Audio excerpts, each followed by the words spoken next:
자녀 5명을 둔 자식 부자 재혼부부. 지난해 수도권 지역 한 아파트 청약에 당첨됐습니다. 그런데 당첨 직후 이혼 서류에 도장을 찍었습니다. 아파트에 당첨이 되고 부부 사이가 멀어진 걸까? 알고 보니 혼인신고 역시 모집 공고 직전에 했습니다. 청약 가점을 위해 위장 결혼을 했던 겁니다. 40여 년 전 시작한 주택 청약 제도는 새로 만든 주택을 국가가 정한 공정한 방식으로 무주택자에게 나눠주기 위한 제도입니다. 그런데 분양가가 제한돼 주변 시세보다 낮아지면서 이른바 로또 아파트까지 생겨났습니다. 당첨만 되면 많게는 수억 원씩 차익을 얻을 수 있었기 때문입니다. 최근엔 서울의 한 아파트에는 단 한 가구를 뽑는 청약에 30만 명이 몰리기도 했습니다. 그렇다 보니 당첨 확률을 높이기 위해 위장 전입은 물론 가짜 결혼까지 불사하는 웃지 못한 광경이 벌어지고 있는 겁니다. 지난해 청약 통장 가입자는 2,700만 명을 넘어섰습니다. 내 집 마련의 꿈을 실현시키는 주택 청약 제도, 대체 뭐가 문제인지 해결 방법은 없는지 오늘 사건 X파일에서 알아보겠습니다.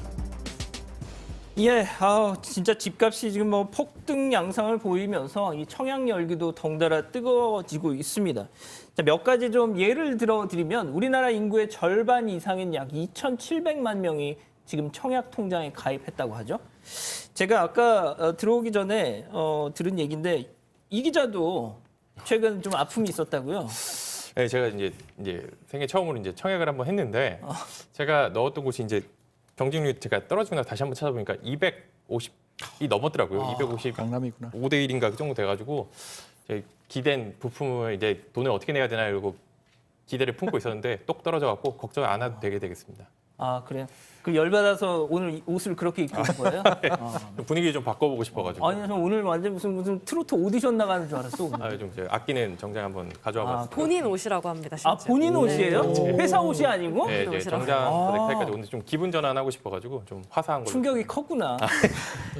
자, 공 기자는 혹시 청약 해요? 아니요, 저는 청약을 사실 이제 제가 직장을 한 4년 가까이 4년 차로 이제 다니고 있는데 사실 청약을 이제 지난해 시작을 해가지고 동기들이 이제 굉장히 깜짝 놀라더라고요. 아직도 안 했다고 하니까. 그래서 요즘 열심히 넣고 있습니다. 그렇군요.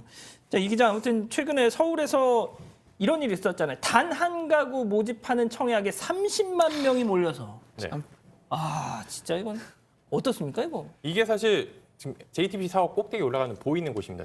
그래요? 지하철역 너머에 있는 바로 그 아파트인데. 어딘지 알겠어요. 네, 그게 사실 1,000세대인데 이제 미계약 분이 이제 한 가구가 딱 나와서 다시 한번 이제 청약을 했던 건데 그때 30만 명이라고 말씀드렸는데 정확히 29만 8천 명 정도 몰렸다고 합니다. 그게 그거죠. 네, 비슷한데 이게 지난해 기준으로 했을 때 서울 성동구 전체 인구보다 더 많은 사람들이 몰린 겁니다. 분양가가 5억 원이 좀 넘었는데 바로 옆에 있는 아파트 단지가 10억 원 정도 되는 돈에 이제 거래가 되고 있다고 합니다. 그래서 실제로 만약에 이게 당첨이 된다면은 시세 차익만 한 5억 원 정도 되는 건데요. 이게 이 청약 같은 경우에는 당첨이 되면 당일에 이제 20% 정도, 1억 원이 넘는 돈을 계약금으로 내야 됐는데 첫 번째로 당첨됐던 20대 여성이 이 돈을 내지 못했습니다. 그래서 이제 예비 순위로 넘어가게 됐고 예비 당첨자인 30대 여성에게 기회가 돌아갔다고 합니다. 와, 그렇군요.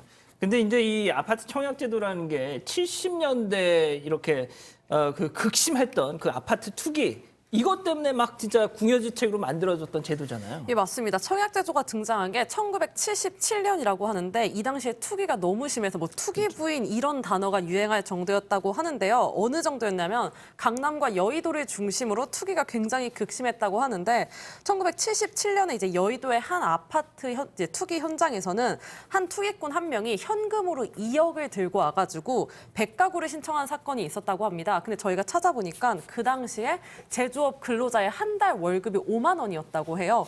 그런 상황에서 이제 2억을 현금으로 들고 왔다고 하면 진짜 투기 열기가 굉장히 심했다라고 볼 수 있는데 이렇게 과열 양상이 굉장히 심해지자 1977년에 이제 주택법이 개정되면서 관련 규칙이 마련된 겁니다. 자, 그런데 여기서 좀 옛날 얘기 좀 해보면 뭐 저도 이제 자료를 통해서 배운 거지만 이 제도가 처음 생겼을 때는 진짜 특별한 사람들에게 1순위 자격을 줬다면서요? 사실 이거 제가 태어나기 전이었고 저도 이제 뒤늦게 찾아봤는데 예. 그 당시에 이제 산하 제한을 하던 때 아닙니까? 근데 너무 이제. 많이 네네. 나왔으니까. 아들 딸 구별 말고 하나만 낳아 잘 기르자 이런 때인데 그래서 이제 영구 불임 시술을 한 남성에게 우선 혜택을 줬다고 합니다. 와. 예, 불임 시술해서 이제 애를 더 이상 갖지 않는 그런 수술하면은 우선권을 줬던 거죠. 예, 이게 이제 반포에 있는 예, 아파트가 이게 처음으로 이제 그걸 적용을 해가지고 지금은 이제 고급 브랜드 아파트 자리에 있는데 이 이제 과거에는 이런 불임시설 증명서가 1순위 자격이 됐다면은 현재는 이제 다자녀 그리고 뭐 그러니까 요즘 많이 나와야 네네, 더 맞습니다. 좋은 거잖아요. 자녀가 많거나 이제 부양 가족이 많거나 또 이제 청약 이런 가입 기간이 길거나 이런 편으로 해서 이런 혜택을 주고 있습니다. 자, 솔직히 저도 이제 청약제도 뭐 그 진짜 디테일한 부분으로 들어가면 솔직히 너무 복잡해서 잘 모르는데 지금은 어떻게 해야 점수를 고득점을 할 수 있나요? 4개 예? 기억하시면 됩니다. 이제 네 청약을 개. 잘 받으려면 첫 번째 그 세대주의 나이, 두 번째 내가 무주택인 기간, 청약 통장의 가입 기간, 그다음 마지막에 부양가족 수인데 이게 만점 받으려면 무주택 기간하고 청약 그 통장 기간이 15년이 넘을 것. 그리고 자녀 같은 경우에는 6명 정도 되면 만점이라고 하는데요. 그러니까 이 부분 때문에 이제 여러 가지 이제 불법들이 성행하게 되고 이 외에도 아까 말씀 주신 바와 같이 거의 뭐 대학교 입학 전형 같이 굉장히 복잡한데 그중에 뭐 생애 뭐 최초 주택 구입이라든가 신혼부부라든가 다자녀 가구에 대해서 여러 가지 혜택들을 이제 펼쳐지고 있고 앞으로 이 부분에 대해서는 정부가 조금 더 촘촘하게 이런 어떤 청약에 대한 어떤 제도를 만들어야 되지 않을까 생각합니다. 예. 솔직히 뭐 이 정인이 사건, 정인이 양모도 이 정인이를 입양한 게 청약 때문에 그랬던 거 아니냐라는 의혹에 뭐 본인은 뭐 부인을 하긴 했습니다만 자 그러다 보니까 뭐 위장 결혼도 하고 나중에 또 이혼하고 뭐 별의별 이 꼼수가 지금 등장한다는 거잖아요. 일단 국토교통부에서 지난해 상반기에 적발한 건수만 197건입니다. 거의 200건에 많네요. 다다른데요. 이게 모든 청약에 대해서 한 것도 아니고 이제 그런 부정 청약의 가능성이 큰 곳 이제 전국의 21개 단지만 대상으로 했는데도 이 정도 수치가 나온 겁니다. 이제 앞서 제가 설명드린 재혼 부부 이게 이런 사례가 대표적인데요. 부양가족 수를 늘려서 가점을 많이 받으려고 하는 겁니다. 현재 제도상에서는 부양가족이 6명이 넘어가면 가장 최고점을 받을 수 있는데요.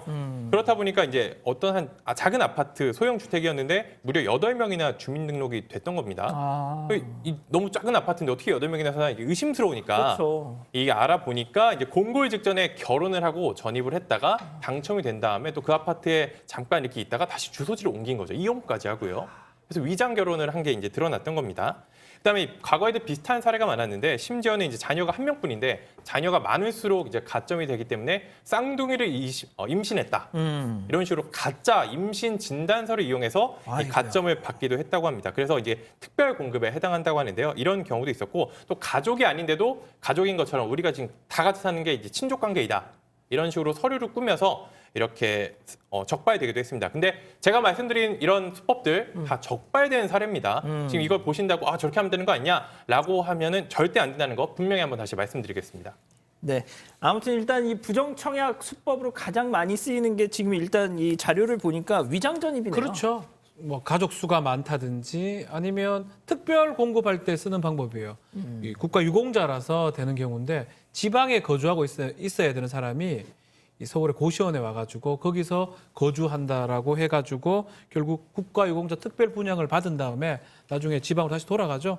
그런 것들을 이 당국에서 발견하고 위장 전입하고 부정이다라고 한 적도 있고 지금 말한 것처럼 가족을 합치는 거예요. 가족 수가 많으면 많을수록 유리하기 때문에 가족이 아닌데도 친척이 아닌데도 친척인 양 합쳐가지고 같이 거주하고 나중에 분양 청약 당첨된 이후에는 다시 돌아가는 경우 이런 경우에 또 부정이라 해서 처벌받고 적발된 사례가 있습니다. 어떤 처벌을 받죠? 일단은 주택법에 따르면 이게 공급 질서 교란 행위로 이렇게 분류가 됩니다.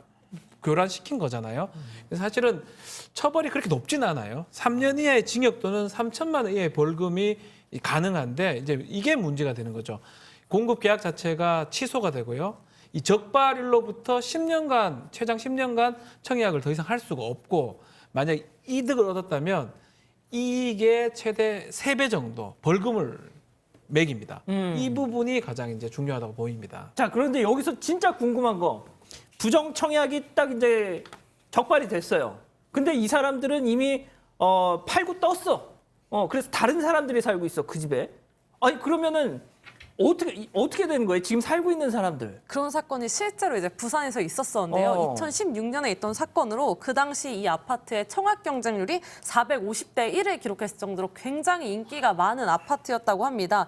근데 이제 경찰 수사 결과 41명이 뭐 위장 전입이나 위장 결혼 등으로 이 아파트의 청약에 부정하게 당첨됐는데 이 아파트의 이제 청약 당첨을 막대한 프리미엄을 받고 실제로 되팔았어가지고 지금 살고 있는 사람들은 이게 부정하게 받은 청약인지도 모르고 모르죠. 웃돈까지 얹어서 이제 그 아파트에 살고 있었던 상황이었는데요. 시행사 측은 이제 법 조항을 근거로 이제 입주민들을 상대로 소송을 준비하는 중이다 이런 이야기도 있었고요. 국토부 측에서는 이제 지자체와 이제 협의를 해가지고 시행사가 이걸 재분양할 수 없도록 조치를 취했다고 합니다. 지금 국회에서는 이런 부당 청약의 피해자를 보호하는 내용의 법도 발의되어 있는 상태라고 합니다. 그렇군요. 자, 어쨌든 이 청약제도는 도입 목적 자체가 부족한 아파트의 공정한 배분에 있지 않습니까? 이 넘쳐나는 수요가 없었다면 사라졌을지도 모르는 제도인데 뭐 일단 시세보다 싼 값에 집을 갖고 싶어하는 사람들의 모든 소망이 있으니까요. 그러다 보니까 지금까지 이어지고 있는 건데 일단 뭐 계속해서 이런저런 부작용은 있겠지만 이 제도 자체는 계속 될 것 같아요. 뭐 반드시 필요한 제도인 거죠. 생애 최초 주택을 만들어가는 그 젊은이들의 희망을 저희들이 꺾어서는 절대로 안 된다라고 생각을 하는 것이고, 다만 지금 같은 경우에 있어서 워낙 주택 가격이 많이 오르다 보니까 청년들의 어떤 좌절 때문에 지금 이제 주택 그 정권 쪽에 이렇게 많이 이제 돈이 몰리고 있는 부분도 좀 있는 듯한데요. 이번에 대통령께서 어제 신년사를 말씀하시면서 주택에 관련돼서 두 가지를 다 잡겠다라고 말씀하셨습니다. 하나는 투기 수요도 잡을 뿐만 아니라 공급도 절대적으로 늘리겠다라고 말씀을 주시니까요. 그 공급을 늘려가는 방법을 과연 우리는 어떻게 가져갈 것인가에 대한 진지한 고민을 하고, 저는 개인적으로 그랬으면 좋겠어요. 뭐 서울 시내에 있는 가장 중요한 자리에 재개발할 때 저는 용적률을 확 올려가지고 고층 빌딩 만들어서 그게 정말 청년들이 살고 싶은 사람들이 좀 제대로 들어가 살았으면 어떨까. 그래서 용적률과 건폐율을 조금 잘 만들어서 정말 청년들이 살고 싶은 장소에 청년들의 꿈이 실현될 수 있는 여러 가지 주택 제도가 만들어졌으면 좋겠습니다.